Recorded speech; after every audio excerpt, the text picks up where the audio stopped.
사고의 자유. 오늘의 이야기.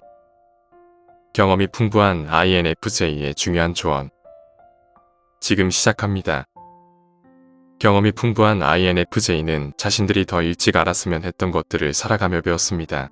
예를 들어 내향성과 호기심을 균형 있게 유지하는 방법이나 에너지를 보호하기 위해 적절한 경계를 설정하는 방법 등을 말합니다.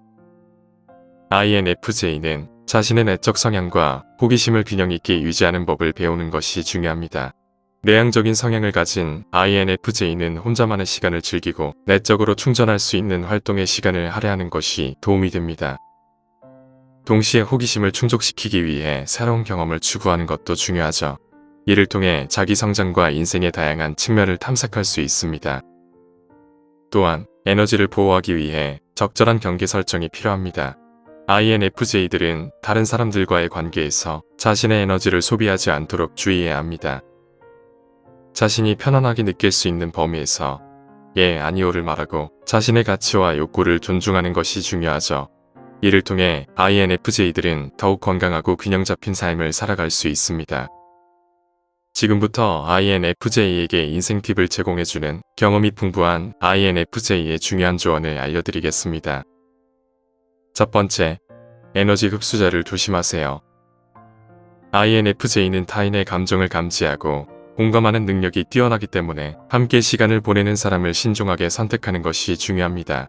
그러나 이것은 말로는 쉽지만 실제로 실천하기는 어려운 일이죠. INFJ는 배려심이 많고 감정이입을 잘하는 성격이기 때문에 다른 사람들의 감정에 쉽게 영향을 받을 수 있습니다. 하지만 어느 정도의 경계를 설정하여 자신의 정신적 안정을 지키는 것이 필요할 때가 있습니다. INFJ는 다른 사람들의 감정을 함께 느끼며 그들에게 큰 힘이 될 수 있지만 일부 사람들은 이를 악용하여 자신의 이익을 위해 INFJ의 에너지를 소모할 수 있습니다. 이러한 에너지 흡수자들은 INFJ의 정신적, 감정적 에너지를 빼앗아가며 INFJ의 전반적인 감정 상태에는 크게 신경을 쓰지 않습니다. 때로는 INFJ는 자신이 피로를 느끼는 원인을 분명히 알지 못하는 경우도 많습니다. 따라서 초년의 INFJ들은 자신과 같은 정신적 주파수를 가진 사람들과 함께 시간을 보내는 것뿐만 아니라 자신을 지치게 하는 사람들과의 관계에서도 거리를 두는 방법을 배우는 것이 중요합니다. 이렇게 함으로써 INFJ는 자신의 정신적 안정을 유지하면서도 다른 사람들을 도울 수 있게 될 것입니다. 두 번째, 이상적인 길에 사로잡히지 마세요.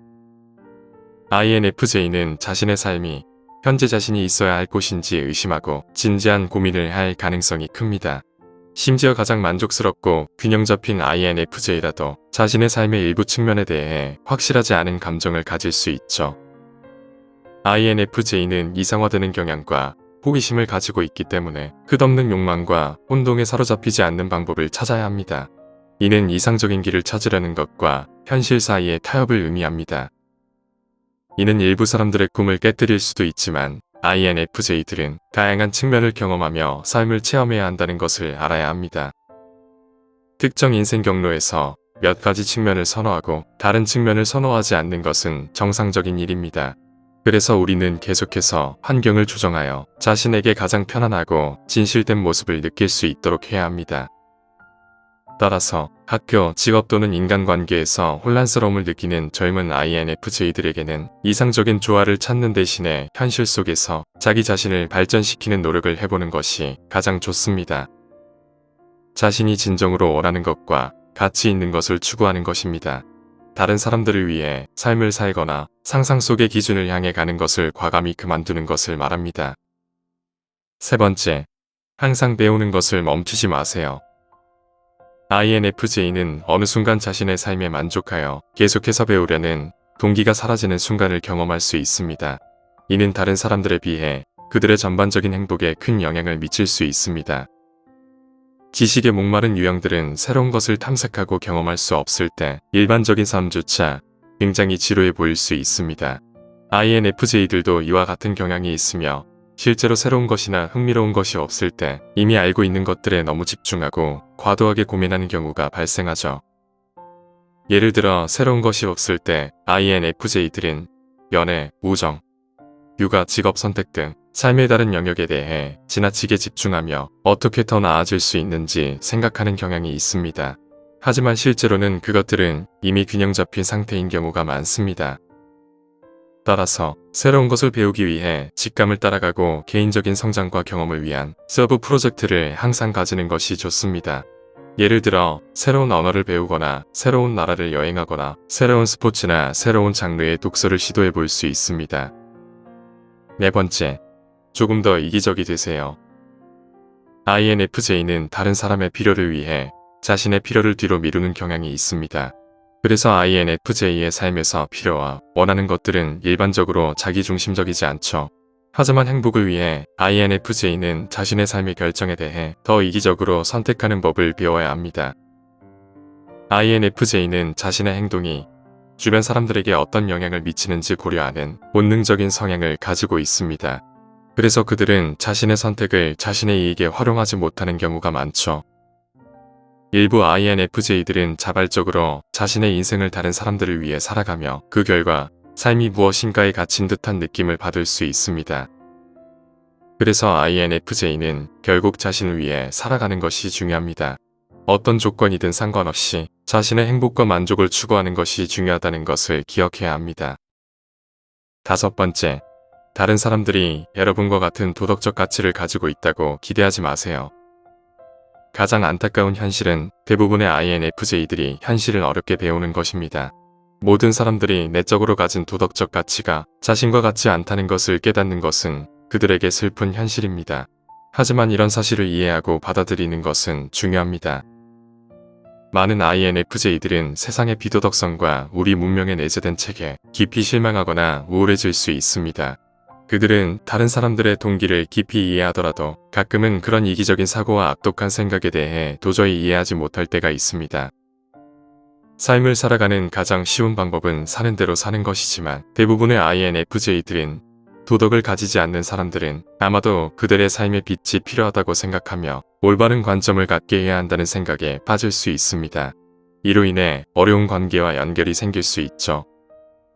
INFJ는 어떤 사람들은 양심을 필요로 하지 않으며 그들이 일을 하는 방식을 바꾸려 하지 않는다는 것을 이해해야 합니다. 따라서 젊은 INFJ들이 할 수 있는 가장 좋은 일은 자신의 관점과 일치하는 사람들과 함께하는 것입니다. 이것을 받아들이는 것은 힘든 일이지만 현실을 부인하는 것은 아무런 도움이 되지 않습니다. 여섯 번째, 여러분은 생각하는 만큼 어색하지 않습니다. 일부 INFJ는 사회 속에서 사교적이고 활발한 친구들과 자신을 비교하며 왜 자신은 사회적 교류를 즐기지 않고 새로운 친구를 만들고 싶지 않은지 궁금해할 수 있습니다. 나는 사람들과 있을 때 왜 이렇게 어색한 걸까? 또는 사람들과 대화할 때 왜 불편해지는 거지? 와 같은 질문을 스스로에게 던질지도 모릅니다. 하지만 여러분은 분명히 알아야 합니다. 고독을 원하는 욕구는 반드시 어색함에서 비롯되는 것은 아니며 여러분이 사교적으로 활동할 때 대부분의 사람들보다 더 매혹적이고 이해심이 깊을 수 있다는 것입니다. 그러니 여러분이 다른 행성에서 온 이상한 외계인이라는 생각을 버리세요. 분명히 여러분은 환생한 외계인일 수도 있지만 이번 생에서는 인간이며 다른 사람들과 잘 어울릴 수 있습니다. 단지 다른 사람들보다 좀 더 고독을 즐길 뿐입니다. 일곱 번째, 인생의 길을 잃었을 때 어린 시절로 돌아가세요.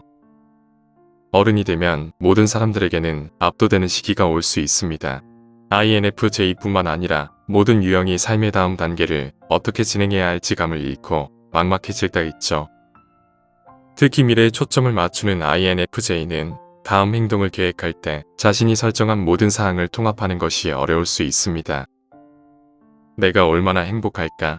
내 결정을 후회하지는 않을까? 내가 친구와 가족을 실망시키는 건 아닐까? 내가 좋아하는 일을 하기에 충분한 돈을 벌 수 있을까? 내가 원하는 삶을 살기 위해 돈을 벌 필요가 있을까? 내 정신 건강이 나빠지는 건 아닐까? 등의 고민에 사로잡히기도 합니다. INFJ는 삶에서 이상적인 길을 찾는데 빠져들면서 자신을 잊어버릴 수도 있습니다. 때로는 그럴 때 처음부터 다시 생각하는 것보다도 과거로 돌아가는 게 더 도움이 될 수 있습니다. 어린 시절에 자연스럽게 향했던 것은 무엇이었나요? 손으로 작업하는 것을 좋아했나요? 다른 사람들에게 가르치는 것을 좋아했나요? 아니면 카메라 앞에 서는 것을 즐겼나요? 내면의 어린 시절의 그 아이는 여러분에게 행복을 가져다 줄 것입니다. 왜냐하면 세상에 영향을 미치기 전에 여러분이기 때문입니다. 8번째, 자신이 속하지 않는 곳에 맞추려고 애쓰지 마세요. 많은 INFJ는 자신이 주변 환경과 어울리지 않는다는 사실을 깨닫게 될 때가 있습니다. 이런 경우에 INFJ는 사회적인 기준에 맞춰야 한다는 압력을 받으면서 어려움을 겪을 수 있습니다. INFJ는 복잡하고 깊은 면을 탐구하는 것에 관심이 많기 때문에 표면적인 사회적인 구조는 INFJ의 동기를 충족시키지 못할 때가 있습니다. 실제로 INFJ가 오랫동안 편안하지 않은 환경에 머무르면 결국에는 자신의 내면에 타협하고 그림자 기능에 의존해야 할 수도 있죠. 하지만 어떤 INFJ도 그런 상태에 머무르고 싶지 않을 것입니다. 그러므로 호언되지 않는 상황에 갇히지 않으려면 자신이 선호하는 환경에서 가장 즐겁고 의미 있게 일할 수 있는 분야를 찾는 것이 중요합니다. 예를 들어 조용하고 한적한 작업 환경을 선호한다면 건설 현장에서 일하는 것은 INFJ에게 맞지 않을 수 있습니다. 중요한 것은 자신을 속이지 않고 자신의 가치를 인정하는 것입니다. 자신이 즐겁고 의미 있게 일할 수 있는 환경을 찾는 것이 중요합니다. INFJ는 자신의 성격 특성과 경험을 바탕으로 성장하고 발전하는 것이 중요합니다. 이러한 조언을 기반으로 자신의 삶을 채워나가는 도전과 여정을 즐기시기 바랍니다. 계속해서 자기 발전에 주안점을 두고 자신을 사랑하고 존중하는 마음가짐을 갖고 앞으로 나아가시기를 응원합니다. 모든 일에 행운이 함께하기를 바랍니다. 오늘 이야기는 여기까지입니다. 영상이 마음에 드셨다면 구독과 좋아요, 멤버십 가입까지 부탁드립니다. 끝까지 시청해주셔서 감사합니다.